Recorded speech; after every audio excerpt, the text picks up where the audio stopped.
अस्सलाम वालेकुम बच्चों।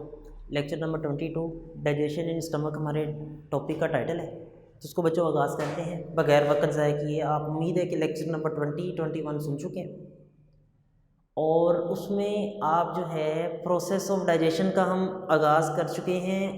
डाइजेशन इन ऑरल कैविटी कैसे हुई समझ आ गया। सबसे पहले दांतों ने फूड के पार्टिकल्स को तोड़ा, मेस्टिकेशन की, उसमें सलाइवरी ग्लैंड मिक्स हुआ, मैकेनिकल और केमिकल डाइजेशन का प्रोसेस हुआ, लुब्रिकेशन हुई, फूड एक सॉफ्ट गोला बन चुकी, सॉफ्ट सॉलिड बन चुकी। This is called bolus. ऐसा ही था बच्चों, बिल्कुल। उस बोलस का हमने आगे फर्दर देखा कि वो स्वेल्विंग हुई, उसकी हमारी जो टंग है उसका फर्श ऊपर की तरफ उठा और उस सेमी सॉलिड फूड का जो मैस है, जो छोटा सा गोला है, उसको हमने एसोफेगस के हवाले कर दिया। एसोफेगस की जो मूवमेंट है वो एक इनवॉलेंट्री मूवमेंट है। वहाँ से फूड का जो आगे रास्ता है, जो फूड का आगे सफ़र है, वो हमारे इख्तियार से बाहर हो जाता है। बच्चे जब आप खाना खाते हैं अपनी मर्ज़ी से खाते हैं, चबाते हैं अपनी मर्ज़ी से चबाते हैं, लेकिन जब निगल लेते हैं ये भी अपनी मर्ज़ी से, लेकिन उसके बाद का जो प्रोसेस है वो आपकी अपनी मर्ज़ी से नहीं होगा। डाइजेशन इन ओरल कैविटी सारे का सारा जो प्रोसेस है ये वॉलंटरी है, ये आपके इख्तियार में है, आपके इरादे से हो रहा है, आपकी मंशा आपकी मर्ज़ी से हो रहा है। लेकिन जब आप खाना निगल लेते हैं, स्वेल्विंग जो हमने बच्चों लेक्चर नंबर 22 डिस्कस किया, जब आप खाना निगल लेते हैं तो उसके बाद का जो प्रोसेस है ये नॉर्मल, ये अपना वॉलेंट्री नहीं है, ये इनवॉलेंट्री है, ठीक है। और फूड जो है वो निगल ली, स्वेल्विंग प्रोसेस से एसोफेगस में आ गई। ये है बच्चों एसोफेगस। ये एसोफेगस जो है इसका इख्तिताम एक थिक मस्कुलर बैग में होता है। एसोफेगस का इख्तिताम जो है ये एक मोटे से थैले में होता है जिसे हम बोलते हैं स्टमक। एसोफेगस का एक हिस्सा तो ओरल कैविटी में होता है, दूसरा हिस्सा उसका एक मोटे थैले में खुलता है। This is called stomach. और स्टमक की जो बच्चों शेप है वो इंग्लिश का वर्ड जे उससे मिलती है। ये मैंने एक स्टमक बनाया है, ये एक स्टमक है। ये सारा ऊपर जो है दिस इज एसोफेगस, खुराक की नाली, और इसमें बोलस है। ये ब्लैक कलर का मैंने एक मैस बनाया है, ये एक छोटा सा मैंने पार्टिकल बनाया है, दिस इज बोलस। ये सारे का सारा स्टमक है, स्टमक इंसान का, ठीक है। एसोफेगस का एक हिस्सा बच्चों ओरल कैविटी में मुंह में खुलता है और दूसरा हिस्सा कहाँ है, स्टमक में। Oesophagus ends in a stomach. Stomach जो होता है it is a thick muscular bag, एक मोटा थैला है, इसकी दीवारों में मसल्स होते हैं और फूड पार्टिकल बोलस जो है जब स्टमक में आता है तो इसका जो असल फंक्शन है बेसिकली ग्राइंडिंग द फूड। उस बोलस को इसने फर्दर पीसना है, ग्राइंड करना है। उन सारी बातों को डिस्कस करने से पहले बच्चों कुछ बातें इंपॉर्टेंट वो देख लो। स्टमक जो है इसकी जो शेप है जे शेप है, ये इंग्लिश का वर्ड जे उससे मैच करता है। Stomach is the thick muscular bag, एक मोटा मसल्स का बना हुआ थैला है। स्टमक जो होता है it lies below the diaphragm, ये इंसान की डायाफ्राम से नीचे होता है। अब सर ये डायाफ्राम क्या है बच्चों, इंसान का जो सीना है और एक पेट है, पेट को बोलते हैं एब्डोमेन, सीने को बोलते हैं थोरेसिक हिस्सा, थोरेसिक कैविटी। सीने और पेट को जुदा करने के लिए अल्लाह ने एक शीट लगाई है, एक पर्दा लगाया है पेट के अंदर। वो पर्दा क्या करता है, इंसान के सीने और पेट को जुदा करता है, उस पर्दे को डायाफ्राम कहते हैं। तो ये जो इंसान का स्टमक है ये इंसान के सीने में नहीं है, फेफड़ों के पास नहीं है, फेफड़ों से नीचे चले जाएं, एब्डोमेन पेट में है। इंसान का जो स्टमक है it is lie below the diaphragm, ये डायाफ्राम से नीचे है, पसलियों से थोड़ा सा नीचे है, लाई बिलो द डायाफ्राम डायाफ्राम से नीचे होता है और इसकी दीवारें जो हैं मोटे मसल्स की बनी होती हैं, थिक मस्कुलर बैग भी है, ठीक है। लाइन एब्डोमन, जो इंसान का जो पेट है, पेट में मौजूद होता है। एब्डोमन से मुराद पेट के अंदर जो मौजूद होता है। इंसान का जो स्टमक है इसके दो पार्ट्स हैं। पहला हिस्सा उसे कहते हैं कार्डियक पोर्शन। स्टमक का जो स्टार्ट वाला पोर्शन है, this is called cardiac portion, cardiac portion. और जो लास्ट वाला पार्ट है, this is called pyloric portion या पाइलोरिक रीजन। रीजन वर्ड लिखा हुआ बच्चों, रीजन इस्तेमाल कर लेते हैं। कार्डियक रीजन, स्टमक के दो पार्ट्स हैं, पहला हिस्सा कार्डियक रीजन और जो दूसरा हिस्सा है this is called pyloric region. Pyloric region बोलते हैं। बच्चे जो खाना हम खाते हैं एसोफेगस में आया, एसोफेगस का एंड कहाँ हुआ? स्टमक में। इस एसोफेगस और इस स्टमक दोनों के दरमियान एक छोटा सा मसल होता है। वो मसल जो है, वो ओपनिंग जो है, वो रास्ता जो है, वो कंट्रोल करता है कि कितनी फूड स्टमक में जाने देनी है। मैं बच्चों निशान लगा दूं, ये इंसान का स्टमक, ये एसोफेगस, इसके दरमियान एक छोटा सा, ये मैंने रेड कलर से शो किया है, एक छोटा सा मसल होता है। ये मसल कंट्रोल करता है कि कितनी फूड हमने स्टमक में जाने देनी है। इंसान के स्टमक में बच्चों ज़्यादा बोझ नहीं डालना चाहिए। एक कांटे वाली चक्की होती है ना, उसके अंदर एक ख़ास लिमिट के अंदर ही गंदम होती है, इसलिए वो चक्की असल फंक्शनल परफॉर्म कर रही होती है। अगर ये स्टमक को देखें तो ज़्यादा भूख की हालत में हम 2-2, 3-3 रोटियां भी खा लें तो वो क्या ख्याल है, 3 रोटियां छोटे से स्टमक में आ सकती हैं। 2-3 रोटियां हम खा लेते हैं शदीद भूख के आलम में, तो क्या वो 3 रोटियां छोटे से स्टमक में जा सकती हैं? नहीं जा सकती बच्चों। वो छोटे छोटे जो फूड के बाइट्स हम लेते हैं, ये जो मैंने एक सर्कल बनाया है छोटा सा, ये एसोफेगस और स्टमक के दरमियान ये एक छोटा सा स्फिंक्टर है। स्फिंक्टर का मतलब होता है ऐसा सुराख जिसकी ओपनिंग और क्लोजिंग को मसल्स कंट्रोल करते हैं। This is called sphincter. इस स्फिंक्टर को कहते हैं कार्डियक स्फिंक्टर। एक बच्चों कार्डियक रीजन है, एक है कार्डियक स्फिंक्टर। कार्डियक स्फिंक्टर क्या है? It is the opening between the oesophagus and cardiac region. Stomach, cardiac region ना भी लिखें आप, स्टमक भी लिख सकते हैं। एसोफेगस और स्टमक के दरमियान जो मसल है उसे हम कार्डियक स्फिंक्टर कहते हैं। जब कार्डियक स्फिंक्टर ओपन होगा, खुलेगा, तो ही फूड एंटर होगी। तो food enter in stomach. Common sense है ना बच्चों। जब ये स्फिंक्टर खुलेगा, जब ये रास्ता खुलेगा तो ही बोलस एंटर होगा ना। ये बोलस नीचे आ रहा है, जब ये स्फिंक्टर ओपन होगा तो बोलस जो है वो इंसान के स्टमक में एंटर हो जाएगा। स्टमक की जो दीवारें होती हैं, जो स्टमक की वॉल्स हैं, इनकी दीवारों के अंदर मसल्स होते हैं एक बात, और इनकी दीवारों के अंदर कुछ ग्लैंड्स भी होते हैं।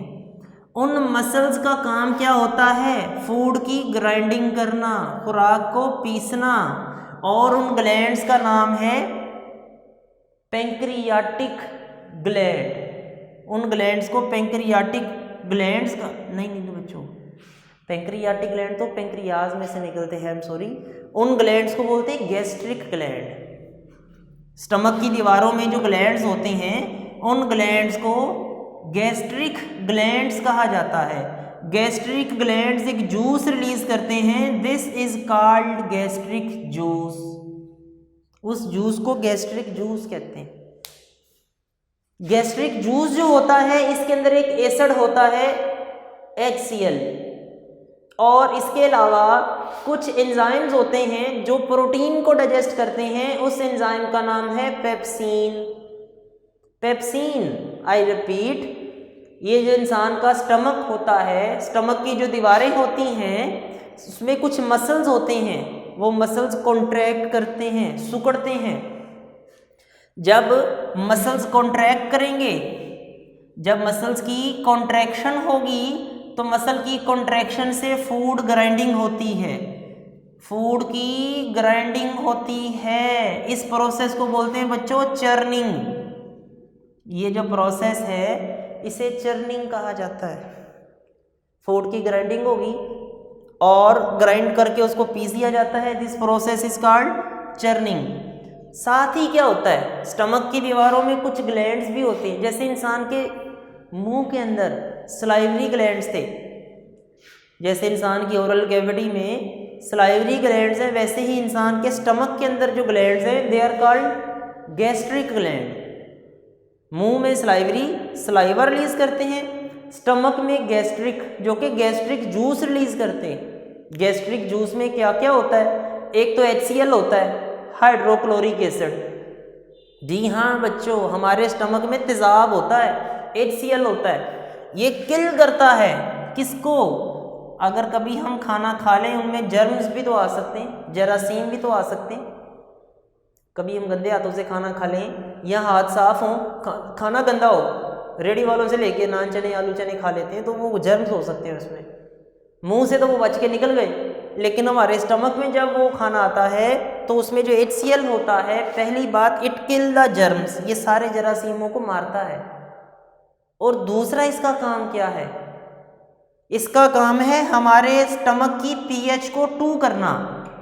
सारे एंजाइम, ये पेप्सिन एक एंजाइम है, सारे एंजाइम एक पर्टिकुलर pH पे काम करते हैं। तो जो हमारी स्टमक में एंजाइम है this is called pepsin. Pepsin जो है ये 2 pH पे काम करता है। पेप्सिन कितने pH पे काम करता है बच्चों, 2 pH पे काम करता है। ये पेप्सिन है क्या, ये एक ऐसा एंजाइम है जो प्रोटीन्स को तोड़कर उसके छोटे अमाइनो एसिड पॉलीपेप्टाइड्स बनाता है। पेप्सिन एक एंजाइम है, जो हमने खाना खाया होता है उसमें होती है प्रोटीन की तोड़-फोड़ करके ये उसके पेप्टाइड्स बनाता है, पॉलीपेप्टाइड्स बनाता है, ये काम पेप्सिन करता है। ये सारा काम स्टमक के अंदर होता है। बोलस जो है एंटर होगा कब, जब कार्डियक स्फिंक्टर ओपन होगा। ये कार्डियक स्फिंक्टर है बच्चों। कार्डियक स्फिंक्टर क्या है, मैं रिपीट करता हूं, एसोफेगस में बोलस आया स्वेलिंग प्रोसेस से और स्टमक की तरफ चला गया। स्टमक और एसोफेगस के दरमियान एक मसल है, एक सुराख है जो ओपन और क्लोज हो सकता है ऐसे, उस मसल को, उस ओपनिंग को बोलते हैं कार्डियक स्फिंक्टर। जैसे ही कार्डियक स्फिंक्टर ओपन होगा बोलस स्टमक में एंटर हो जाएगा। स्टमक की जो पहला हिस्सा है this is called cardiac region, stomach का जो आखिरी वाला हिस्सा है this is called pyloric region. Stomach का पहला हिस्सा कार्डियक रीजन कहलाता है, सेकंड वाला पोर्शन पाइलोरिक रीजन कहलाता है। स्टमक की शेप जे शेप होती है और ये एक मोटा मस्कुलर थैला है जो कि इंसान के डायाफ्राम के नीचे स्टमक में मौजूद होता है। स्टमक जो होता है इसकी दीवारें जो हैं इसमें मसल्स होते हैं, जो मसल्स कॉन्ट्रैक्ट करके फूड की ग्राइंडिंग करते हैं, खुराक को पीसते हैं और इस प्रोसेस को चर्निंग बोलते हैं। स्टमक की मदद से जो फूड की ग्राइंडिंग होती है इस प्रोसेस को हम चर्निंग बोलते हैं। दूसरा, स्टमक जो होता है उसकी जो इनर वॉल है, उसका जो अंदर वाला हिस्सा है उसमें गैस्ट्रिक ग्लैंड्स होते हैं। गैस्ट्रिक ग्लैंड्स होते हैं वो गैस्ट्रिक जूस पैदा करते हैं। गैस्ट्रिक जूस में HCl होता है जो कि जरासीमों को मारता है और हमारे स्टमक की pH को 2 करता है। बच्चों ये pH ज़रूरी है क्योंकि इंसान की बॉडी के अंदर, इंसान का जो स्टमक है उसमें जो पेप्सिन एंजाइम है ये भी हमारे स्टमक में मौजूद है। ये पेप्सिन एंजाइम हमने जो प्रोटीन खाई होती है, जो गोश्त खाया होता है, उसको ब्रेक करके पेप्टाइड और पॉलीपेप्टाइड बनाता है, पेप्टाइड और पॉलीपेप्टाइड बनाता है। क्योंकि प्रोटीन की डाइजेशन जो है वो बहुत ज़रूरी है। तो प्रोटीन को डाइजेस्ट करने के लिए स्टमक में जो एंजाइम है it is called pepsin. Pepsin जो होता है बच्चों गोश्तखोर जानवरों में ज़्यादा होता है। मिसाल के तौर पे आपको मैं एक एग्जांपल देता हूँ, एक लाइन है और एक रैबिट है। मुझे बताएं सोच के किसके स्टमक में, दोनों का स्टमक है, किसके स्टमक में पेप्सिन ज़्यादा होगा?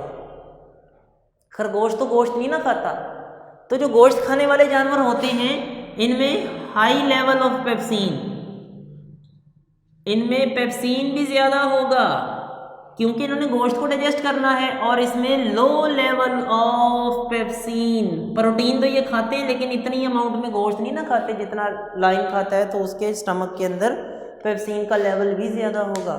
ठीक है, ये पेप्सिन बच्चों हमारी बॉडी में बड़ा ज़रूरी एंजाइम है, स्टमक के अंदर बड़ा अहम एंजाइम। इस सारे प्रोसेस के बाद फूड जो होती है क्या वो अभी भी सॉफ्ट सॉलिड होगी? दांतों से हमने बोलस बना लिया, स्टमक में आ गई बच्चों, उसमें तो उसकी ग्राइंडिंग हो गई है, और ग्राइंडिंग के बाद कहता है फूड अब सॉलिड नहीं रहती। अब वो जो बोलस था now it is a liquid, अब वो एक लिक्विड बन चुका होता है, एक माया बन चुका होता है। This liquid is called crime, इस लिक्विड को काइम कहते हैं। बच्चों वो जो खुराक है अब ठोस नहीं रही, शोरबा बन चुकी है। इतना फूड को ग्राइंड किया जाता है वहाँ, इतना फूड को ग्राइंड किया जाता है कि अब वो फूड जो है वो सॉलिड नहीं रहेगी, अब वो ग्राइंड होकर उसका एक लिक्विड बन चुका होगा। दिस इज कॉल्ड काइम, इसको काइम कहते हैं। अच्छा, जैसे स्टमक जहाँ ख़त्म होता है ना वहाँ पर बच्चों एक और गेट होता है। जहाँ से स्टमक शुरू हुआ था वहाँ पर एक स्फिंक्टर था, कार्डियक स्फिंक्टर, और जहाँ पर स्टमक ख़त्म होता है वहाँ पर भी एक स्फिंक्टर है। जब ये खुलेगा तो ही फूड स्टमक से लीव करेगी। दो दरवाजे हैं बच्चों स्टमक के, एक दरवाजे से फूड आ गई, जब वो दरवाज़ा खुला फूड एंटर आ गई, अंदर आ गई। अब वहाँ उसको ग्राइंड किया जा रहा है, उसका काइम बन चुका है। काइम बनने के बाद जो नीचे वाला हिस्सा है वहाँ पर भी एक मसल है, वहाँ पर भी एक ओपनिंग है। This is called pyloric sphincter. ये जो बच्चों स्फिंक्टर है this is called pyloric sphincter. जब ये ओपन होगा तो वो सूप जो है यहाँ से निकल जाएगा। ये देखें बोलस आया था ये, और अब मैंने यहाँ डॉट्स लगा दिए क्योंकि अब ये बोलस नहीं रहा, ये सूप बन गया है। और ये सूप जो है पाइलोरिक स्फिंक्टर जब ओपन होगा तो स्टमक से निकल जाएगा। जो खाना बच्चों हम खाते हैं, आप लोगों के लिए जनरल इन्फॉर्मेशन है, पाइलोरिक स्फिंक्टर खुल गया, काइम निकल गया, टॉपिक भी बच्चों ख़त्म होता है। हम जो खाना खाते हैं वो हमारे स्टमक में ज़्यादा से ज़्यादा 4 घंटे गुजारता है मैक्सिमम। आपने खाना खाया, एसोफेगस में आया, एसोफेगस से स्टमक में गया, और स्टमक जो है उस खाने को ज़्यादा से ज़्यादा अपने पास कितनी देर रखेगा? 4 घंटे, 4 आवर्स। 4 घंटों के अंदर वो उस फूड को ग्राइंड कर कर उसका सूप बनाकर थोड़ा थोड़ा करके आगे की तरफ पास करता जाएगा। आगे स्मॉल इंटेस्टाइन आएगी, आने वाले टॉपिक में डिस्कस करेंगे, आगे आ जाएगी स्मॉल इंटेस्टाइन, वहाँ पास करता जाएगा। 4 घंटे में स्टमक खाली हो जाता है। और आपको जो मैक्सिमम भूख लगने का प्रोसेस है वो 8 से 12 घंटे नॉर्मल टाइम होता है। अब वैसे तो हमें जल्दी भी लग जाती है ना, कई बच्चों को तो हर घंटे 2 घंटे बाद भूख लगती है, ठीक है, लेकिन नॉर्मल जो बच्चों टाइम है वो स्टमक को खाली होने के बाद भूख लगने का जो प्रोसेस है this is called hunger pang. Hunger pangs, पेट में दर्द होना, बीमारी की वजह से नहीं, भूख की वजह से हंगर पैंग्स कहा जाता है। पेट में मरोड़ उठते हैं, मुझे भूख लगी है, मैंने खाना खाना है। 8 से 12 घंटे का ड्यूरेशन होता है जिसमें एक इंसान का स्टमक खाली हो चुका होता है और वो वेट करता है कि अब और बोलस आए और खाना आए, मैं उसको भी ग्राइंड करूं। ये बच्चों 8 से 12 घंटे का टाइम होता है। दिस इज कॉल्ड हंगर पैंग, इसे हंगर पैंग भी बोलते हैं। तो हमारा जो डाइजेस्टिव सिस्टम है इसकी बच्चों मूवमेंट मैंने आपको बताया था एसोफेगस से नीचे की तरफ होती है, स्टमक की तरफ। कभी कभार ऐसा भी होता है किसी प्रॉब्लम की वजह से, अगर ये मूवमेंट थोड़ी देर के लिए सोचो बच्चों उलट हो गई, रिवर्स हो गई, पहले खाना ऊपर से नीचे आ रहा था, एसोफेगस से नीचे की तरफ स्टमक की तरफ जा रहा था, अब स्टमक से खाना ऊपर की तरफ चला जाएगा। और कभी कभार तो ऐसा भी होता है कि वो मूव करता करता करता जी मुंह से बाहर, दिस इज कॉल्ड वॉमिटिंग। अक्सर ऐसा होता है किसी बीमारी की वजह से या किसी फूड की मेल नरिशमेंट की वजह से, या कह लें कि आप किसी फूड पॉइजनिंग की वजह से, कंटेमिनेटेड फूड, गंदा पानी या गंदी खाना खा लेने से आपकी जो पेरिस्टालसिस है, आपकी जो फूड की मूवमेंट है एसोफेगस से नीचे की तरफ जा रही है, वो सम टाइम रिवर्स हो जाती है, वापस ऊपर की तरफ आ जाती है, जिस वजह से आपका जो खाना, आपकी जो फूड है, ये आपकी एसोफेगस से वापस भी जा सकती है, ऊपर की तरफ भी जा सकती है, दिस इज कॉल्ड वॉमिटिंग। और कभी कभार तो बच्चों ऐसा होता है स्टमक से फूड भी वापस आ जाती है। जो स्टमक से फूड वापस आनी है ना, वो बड़ी काम खराब करती है। कैसे? क्योंकि एक तो उसकी पीएच बहुत ज़्यादा होती है, और जब वो फूड जो है हमारे एसोफेगस में आती है तो वो तो गले के अंदर जैसे मिर्चें लगना शुरू हो जाती हैं, वो वाली कंडीशन हो जाती है।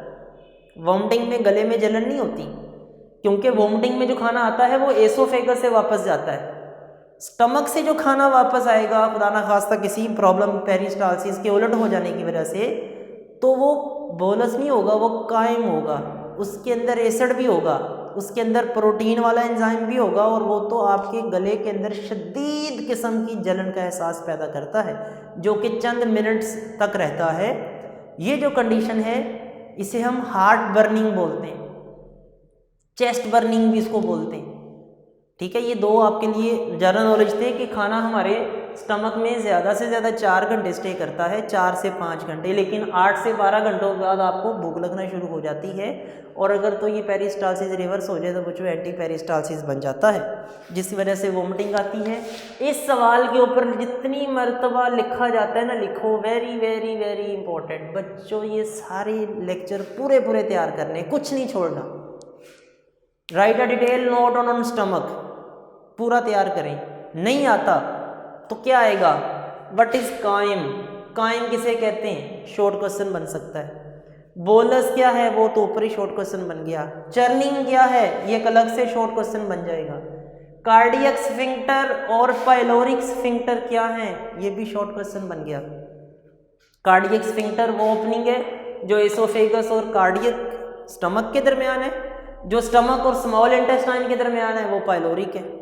कार्डियक स्फिंक्टर ओपन होगा तो फूड स्टमक में आएगी, पाइलोरिक स्फिंक्टर ओपन होगा तो फूड निकल जाएगी। बच्चों ये बिल्कुल ऐसे ही है जैसे किसी एक कमरे के 2 दरवाजे हों, एक दरवाज़ा खुले तो एंट्री हो जाए, दूसरा दरवाज़ा खुले तो उसमें से फूड आउट हो जाए। जिस रास्ते फूड एंटर हो रही है, जिस स्फिंक्टर से, वो कार्डियक है, जहाँ से लीव कर रही है वो पाइलोरिक है। डाइजेशन इन स्टमक बच्चों कंप्लीट होता है। नेक्स्ट में आएगा डाइजेशन इन स्मॉल इंटेस्टाइन, वो हम डिटेल में वो भी डिस्कस करेंगे, उसमें भी क्वेश्चंस छुपे हुए। ठीक है, तो उम्मीद है कि आप सारे बच्चों आज वाला टॉपिक समझ आ गया है भरपूर अंदाज में। आपसे इंशाल्लाह नेक्स्ट लेक्चर में मुलाकात होगी। सर को इजाज़त दें, अल्लाह हाफिज़।